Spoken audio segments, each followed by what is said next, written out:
from Managed IT Solutions, Vince A. It is time for another Tech Talk Tuesday. It is Tuesday, May the 26th. Can't remember. Should have looked it up before I started. Oh well, too bad, so sad. Anyhow, day after Memorial Day here in the United States. So hopefully everyone had a lovely unofficial start of summer. Got some time. We had a bit of rain. We have a break in the much needed rain here in central North Carolina. So I am outside doing my filming with a lovely breeze because it's a bit humid today. So whatever. Wanted to get you started off with some things that we were doing, or I was doing, the past week with AI, because that's what we're here to talk about, right? AI and cybersecurity. I've been a little bit remiss about cybersecurity of late. There have been a couple of things pop up recently from Microsoft. BitLocker had a vulnerability come up, which is something you use to encrypt your hard drive. In case it were to get stolen, people couldn't just get into your data type thing, right? If the physical hard drive was stolen, that is. Same researcher actually released another known failure for something supposedly Microsoft fixed a few years ago with the release, and apparently it is no longer fixed. They haven't figured out if Microsoft didn't fix it, or if they broke it when they did another update. So that's always fun, right? So friendly reminder, make sure you're keeping your computers patched. Usually Microsoft comes out with patches every Tuesday. If you're not patching your systems yourself, please hire a professional to take care of it for you. We have tools that we use to be able to push out patches to our clients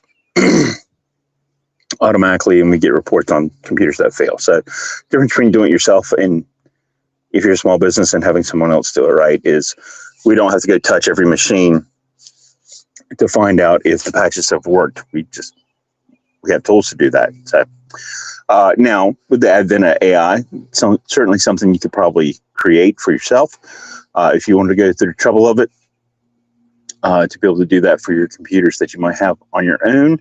But also keep in mind that, as an example, we don't patch automatically as soon as a patch comes out, unless it's something called a 0 day. We patch 2 weeks out, just because about once a year Microsoft flubs something on a patch.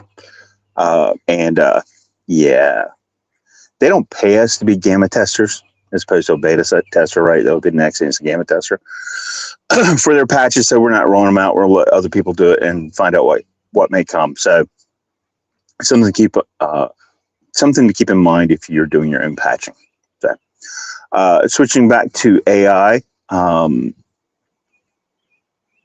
have not had any big news of AI. No new versions coming out, sweeping out. Basically, some new tools have come out, or a new tool has come out recently, something called Hermes. If you are familiar with OpenClaw, if you're not, this may throw you off a bit. But basically, Hermes is another type of program that you can use to help create AI agents, run AI type jobs,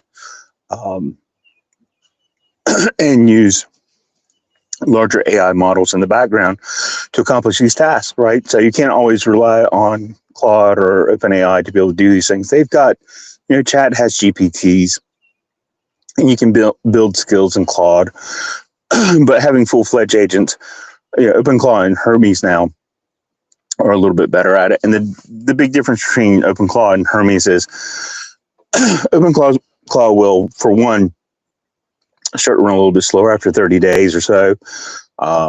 You have to run some tools to have it clean up. And now we've set our OpenClaw to do that. Set jobs so that it runs once a week to clean that stuff up. But you definitely need to set that. Hermes does it on its own. And the other big difference is Hermes will learn. If it gets a new skill, it will write it to its memory. And it's better about memory and storage than OpenClaw is. And you can hook up something called Honcho to help you organize the memory and make it more efficient as well.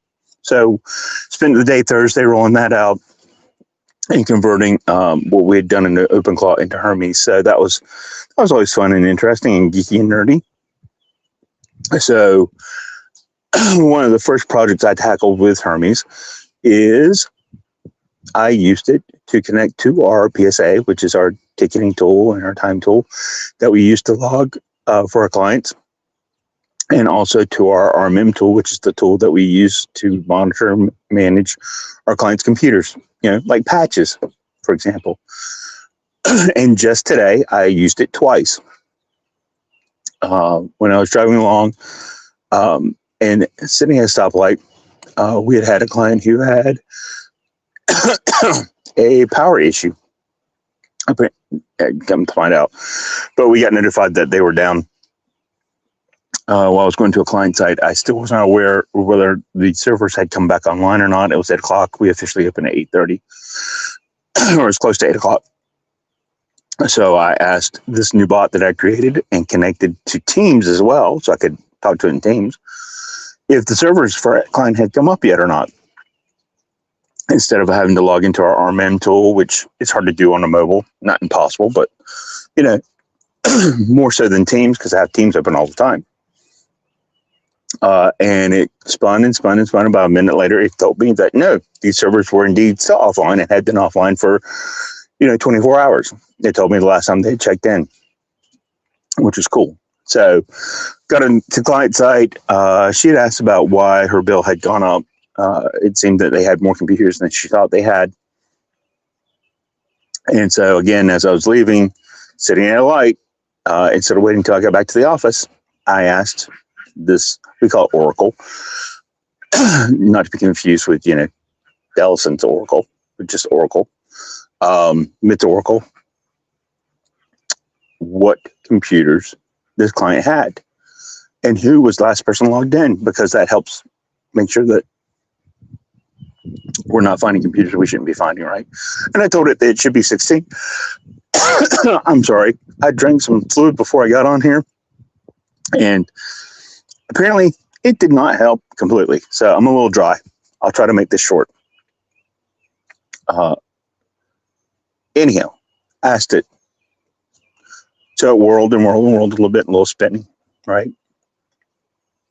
And it came back with the answer. They said all 16 computers out, said I was correct. Showed me who the last logged in user was, and confirmed that, one of the computers hadn't been online for 7 hours or something like that. So I was able to take that data out of the Teams chat, copy it, and then paste it into a new email to our client, all within 2 minutes or so from my phone, right? Easy peasy, lemon squeezy type stuff.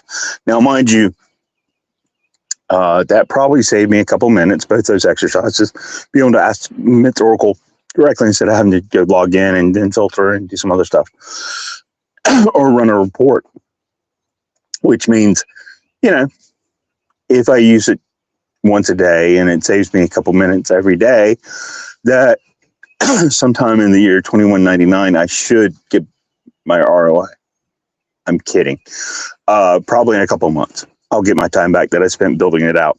So that's the type of thing that we are piecemealing a little bit, right? Friction points, removing those, making life easier. Now, I'm not the only one in the team who has access to it.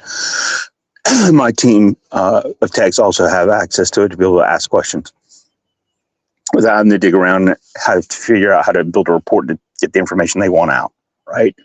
Now, every time when you make a query, it takes a couple of minutes, maybe a minute, maybe two, for it to get all the data. But it does do it, and you don't have to be a report writer, right? That's the great thing about it.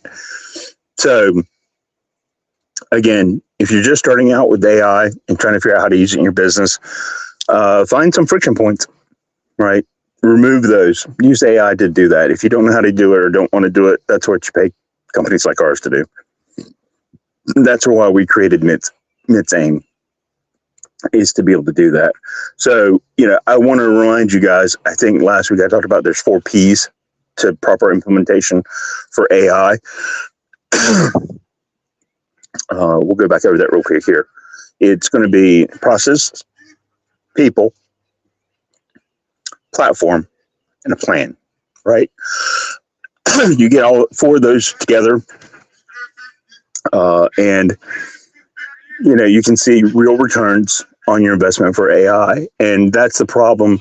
That plan part, it's tripping some people up, especially larger corporations. They think they can just plug it in and go.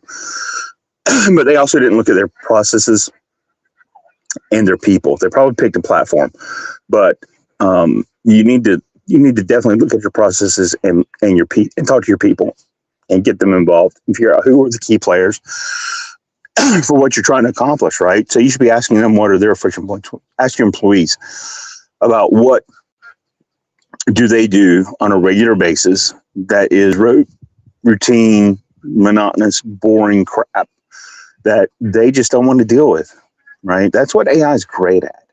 Or if you've got some repetitive thing that goes over and over again, talked to a client this morning about it, and the owner and principal has a very specific way he wants things done, and it doesn't always happen that way. But it's process driven, and it's something that can be done by computers, right? It's all computer type work. If you're talking about, you hate stuffing envelopes for sending out invoices, or you hate stuffing envelopes for your newsletter, maybe. Yeah, I can't AI that. Not right now. Maybe after some robots come online, they'll be able to do it. Actually, they will be able to do it. But I'm not sure when that's going to happen just yet, right? There's a couple different vendors out there who are trying to get those out, but none so far, not in mass production. And so yeah, if it's computer related, if it's monotonous, if it's a process you have well documented, it's something you can throw AI and or automation at, right? Some of these things don't really need AI, right? You need AI to help you implement the automation, right? That's where AI can come in. Maybe you don't know how to automate, right? You can ask AI. And so with that bit of information, I think I'm about done. My voice is about to go on me. Definitely need a big chug of water next time I come on this tractor. And so I want to remind folks that if you're not sure how to use AI, go ahead and pick a platform, whether it's ChatGPT, whether it's Claude, Perplexity, Gemini, Manus, whatever it is. Spend the $20 a month for a paid version. You'll get more out of it. But ask it what you could do in your business, right? Tell it, this is the type of business I have. This is what we do. This is how much revenue we have. This is how many employees we have.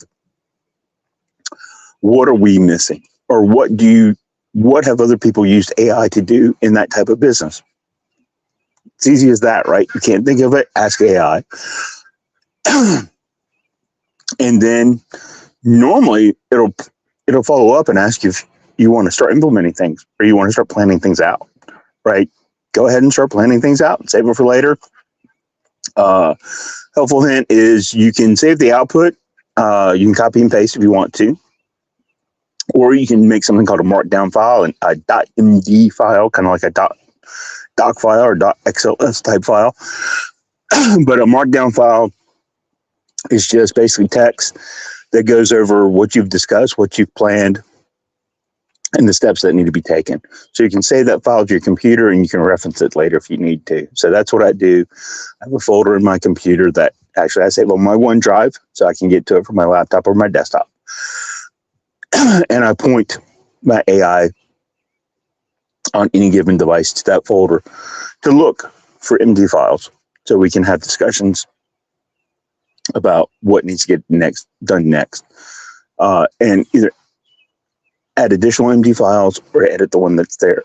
So if you have a question about how to use AI, ask AI. So that's part of the, aim higher or work smarter type thing. Because it's always better to work smarter, not harder. With that being said, and cybersecurity starts with you. That's all I've got for today, as well as I think that's all I've got for a voice. I hope you guys, again, had a wonderful weekend. Enjoy the short work week here in the U.S., and we will talk to you next week. Ciao.